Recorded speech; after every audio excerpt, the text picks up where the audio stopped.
Seventh day school પર ફરી સ્થિતિ વણસી હતી. પોલીસ સાથે ઘર્ષણ જોવા મળ્યું. પોલીસે શેરીઓમાં જઈ લોકો પર લાઠીચાર્જ કર્યો અને યુવા કોંગ્રેસના કાર્યકરોની અટકાયત કરી હતી. અમદાવાદની ખોખરાની સેવન્થ ડે સ્કૂલમાં વિદ્યાર્થીની હત્યા બાદ 20 ઓગસ્ટના તોડફોડ અને હોબાળો થયો હતો. જે બાદ આજે 21 ઓગસ્ટ યુથ કોંગ્રેસ અને NSUI દ્વારા સ્કૂલને તાળાબંધીનું એલાન કરવામાં આવ્યું છે. આ ઉપરાંત વિશ્વ હિન્દુ પરિષદ દ્વારા મણિનગર અને આસપાસના વિસ્તારમાં સ્કૂલ બંધ રાખી વિસ્તારને બંધનું એલાન આપવામાં આવ્યું છે, જેને લઈ સમગ્ર વિસ્તારમાં ચુસ્ત પોલીસ બંદોબસ્ત ગોઠવવામાં આવ્યો છે. સેવન્થ ડે સ્કૂલની બહાર તથા સ્કૂલની 500 મીટર દૂર સુધી બંદોબસ્ત ગોઠવવામાં આવ્યો છે. બંધના એલાનને સવારથી મિશ્ર પ્રતિસાદ મળી રહ્યો છે. કેટલીક દુકાનો ચાલુ છે તો કેટલીક દુકાનો સવારથી બંધ છે. સિંધી માર્કેટ સંપૂર્ણપણે બંધ છે તો મણિનગર, ખોખરા, ઈસનપુર વિસ્તારની 200 જેટલી સ્કૂલ બંધમાં જોડાઈ છે. રોડ પર ફરીથી લોકો ભેગા થતા પોલીસે ગાડી બોલાવી ફરીથી અટકાયત શરૂ કરી છે.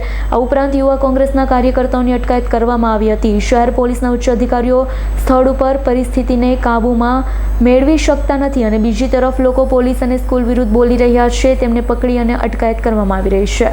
સંજીવ રાજપૂતનો રિપોર્ટ, S9 ન્યૂઝ, અમદાવાદ. અમારી તમામ માહિતીથી અપડેટ રહેવા માટે જોડાયેલા રહો S9 ન્યૂઝ સાથે.